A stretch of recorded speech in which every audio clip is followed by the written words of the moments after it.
using her would get to me. And if you're right, then you're in trouble, D. 'Cause I won't break, no, I know I won't wait. You're in trouble, D. Je m'appelle Estelle, j'ai 40 ans. Ça fait plus de 20 ans que je suis dans la coiffure. Ça fait 17 ans que je suis à mon compte.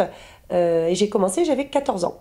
J'ai commencé en pré-apprentissage. À la base, j'étais partie dans la mécanique. J'ai déposé des CV partout, j'ai pas été prise. Bon. Donc du coup, je me suis dit à la dernière minute, faut mettre les CV quelque part. Donc j'ai envoyé dans les salons de coiffure et j'ai été prise. Je pense qu'il me fallait un métier manuel. Comme je disais, l'école, pour le coup, c'est pas trop mon truc, hein, rester assise à écouter, tout ça. Donc il me fallait un métier manuel. Je pense que j'aurais pu aller en pâtisserie ou ailleurs et ça le faisait aussi. Alors j'ai commencé à 14 ans un pré-apprentissage chez Saint-Algue, donc sur Brest. Ensuite, ils m'ont gardé pour 3 ans d'apprentissage. À l'époque, c'était 3 ans l'apprentissage. Donc j'ai fait 3 ans chez eux. Ensuite, j'ai postulé chez Jean-Louis David, Place de la Liberté. Donc j'ai fait 2 ans de BP. Je suis restée 2 ans encore. Et à mes 21 ans, on m'a proposé d'être responsable là-bas. Donc j'ai géré un salon de 3 personnes, donc c'était très bien. Et à 23 ans, du coup, je me suis mise à mon compte parce que je pensais avoir fait le tour, parce que j'avais besoin d'avoir une certaine liberté. En franchise, c'est très bien, sauf qu'on t'impose la façon de travailler, ta façon de t'habiller, la façon de gérer le salon, que là, je me suis dit non, c'est pas possible. Donc, faut que j'ai mon indépendance et donc, du coup, je me suis lancée à 23 ans. Et là, il y a 4 ans, j'ai l'équipe Matrix. Donc, c'est une équipe de coloration qui est aux États-Unis, qui m'a proposé d'être formatrice aussi pour eux. Donc, du coup, je suis passée formatrice en coloration. Donc, j'interviens également dans des salons comme le Mondial de la coiffure, tout ça à Paris. Je fais aussi des formations en salle chez les grossistes, les distributeurs. Et j'interviens dans les salons de coiffure qui commencent à travailler avec Matrix. Donc ça me fait voir autre chose aussi, donc c'est un petit plus quand même. Tu peux rester dans ton salon si tu as envie de rester que dans ton salon. Moi pour le coup j'ai besoin que ça bouge, donc le fait d'être formatrice ça me fait partir un petit peu du salon, c'est bien, ça me fait prendre l'air. Et en parallèle je fais aussi le salon du mariage à Pinfeld depuis quasiment 10 ans. Et là, ça nous permet, avec une esthéticienne, Marjorie, qui elle a son compte en parallèle, elle me suit et on va à domicile faire la mariée et les invités. Donc elle fait le maquillage, je fais la coiffure, ça nous permet d'aller dans des domaines, des châteaux, c'est plutôt pas mal. Donc là c'est en saison d'été et c'est vrai que ça me permet une fois de plus de partir du salon, de faire autre chose. Donc si tu as envie de rester au salon, tu peux, mais après c'est à toi de faire le nécessaire pour partir si tu en as besoin. Et moi j'en ai besoin parce que j'ai besoin d'évoluer tout le temps et de monter au maximum en fait. Ce qui me plaît le plus dans mon métier, c'est le fait qu'il y ait tout le temps des nouveautés. Tout le temps, tout le temps, tout le temps. Il y a toujours des formations, chaque saison il y a des nouveautés, que ce soit en coloration, en coupe. Donc à chaque fois tu changes tes techniques, à chaque fois tu vas en formation. Voilà, il y a tout le temps de la nouveauté, j'adore. Je suis moi-même en fait. Je suis moi-même, que je sois avec les amis, la famille ou que je sois avec ma clientèle. Bon, ils arrivent au salon. Des fois je suis à la bourre, complètement dans mon planning. Les clientes elles commencent à présécher leurs cheveux parce que j'ai pas le temps. Voilà. C'est le côté spontané. Je suis très franche avec les clientes. Si elles veulent un truc et que je suis pas d'accord, je dis non, on va pas le faire. Hein. Je vais proposer autre chose. Après, la cliente qui vient tout le temps chez moi, je ne lui fais jamais la même chose. Elle va venir, si je lui demande est-ce que ça a été la dernière fois, on refait la même chose, elle va me dire oui. Je dis non. On va modifier un petit truc.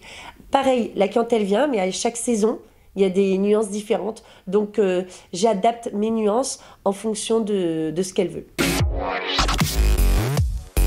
Alors, la clientèle commence enfant, 2-3 ans à peu près, hein, quand on peut couper les cheveux, quand il y a suffisamment de longueur.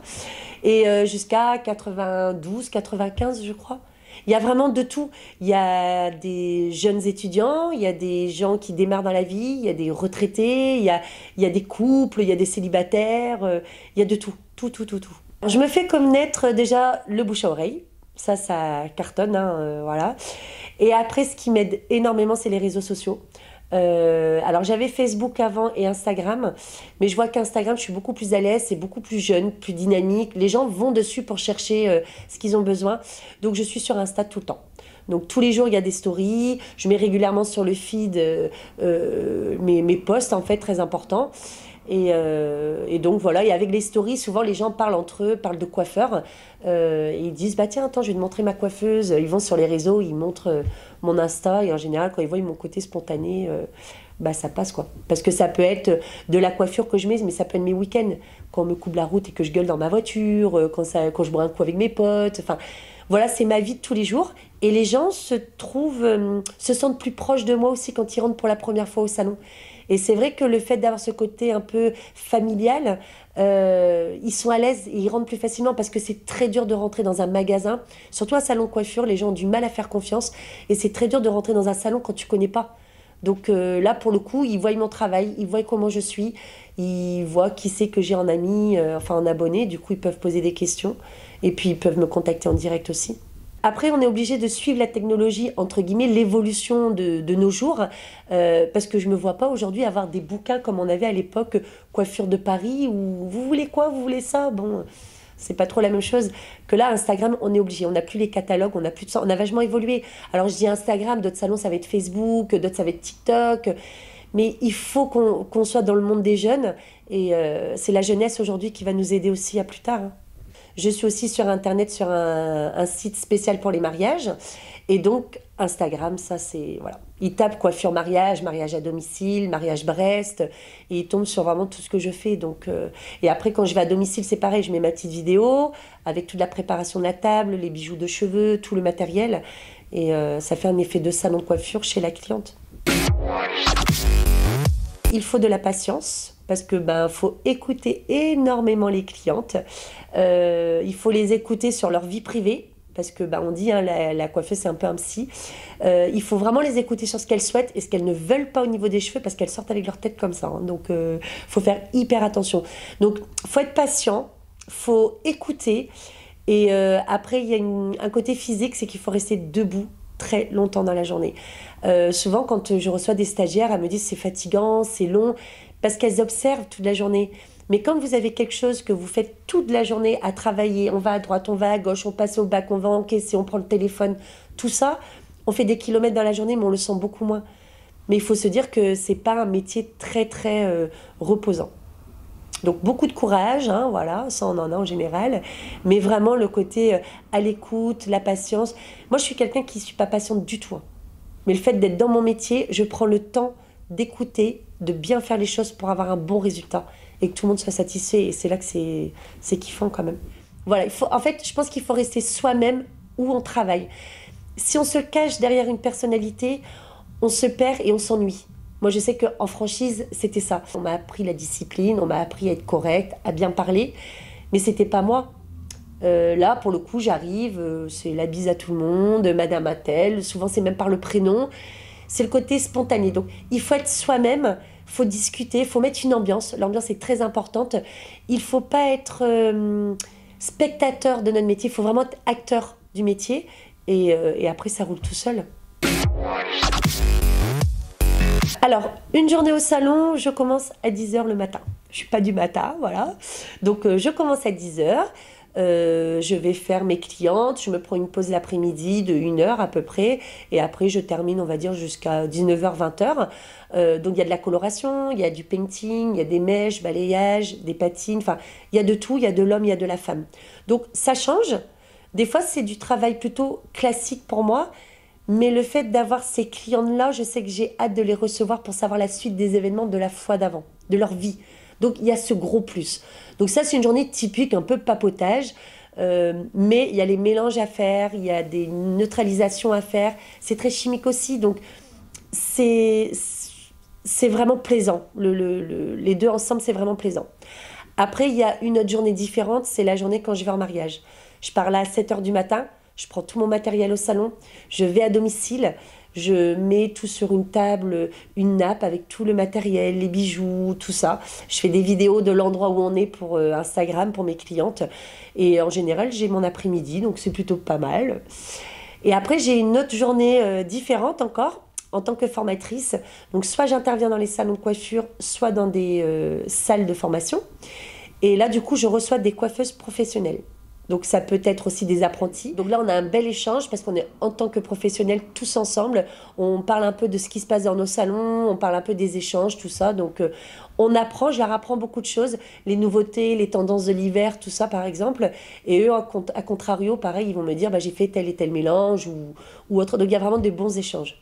Donc il y a vraiment trois journées différentes dans mes semaines. Pour ce qui est d'apprentissage, on fait souvent via les réseaux sociaux. Bonjour, est-ce que vous cherchez un apprenti ou une apprentie? Parce que c'est la modernité, hein, les réseaux, voilà. Mais il faut qu'ils pensent à se présenter. Quelqu'un qui se présente, on aura plus la facilité déjà de voir comment il est dans sa gestuelle, dans sa façon de parler. On sait déjà comment on pourrait aborder la chose. Donc ça, c'est très important. Après, aujourd'hui, oui, c'est très dur de trouver des apprentis parce que, qu'on le veuille ou pas, aujourd'hui, les jeunes, ils n'ont pas cette facilité qu'on avait nous, c'est-à-dire on signe un contrat de 2 ans, on fait 2 ans. Aujourd'hui, les jeunes, c'est on signe un contrat de 2 ans et on verra. Et souvent, au bout de quelques mois, ils ont un peu visualisé le métier.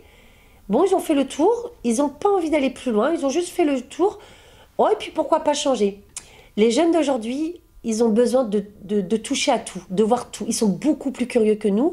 Ils sont bien plus au courant de certaines choses que nous, à leur âge. Ils ont une avancée avec les réseaux sociaux que nous, on n'avait pas. Donc c'est vrai que nous, en 2 ans, on apprenait plein de choses. Eux, en 6 mois, ils ont fait le tour. En parallèle, le soir, ils vont sur les réseaux. Ils continuent à apprendre.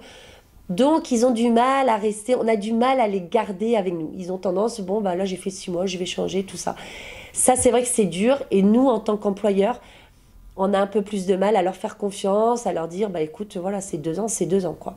Donc c'est compliqué. Donc, ceux qui veulent se lancer vraiment, ils passent dans les salons de coiffure, ils déposent les CV et la communication est très importante.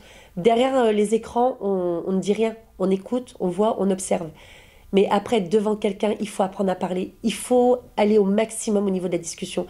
C'est là qu'il va y avoir quelque chose de déclencheur, en fait, où on va se dire, la personne est à l'aise à discuter. Déjà, c'est bien, parce que dans un salon, il faut parler.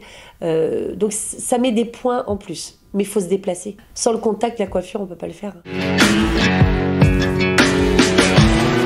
You think that using her would get to me? And if you're right, then you're in trouble, D. 'Cause I won't break no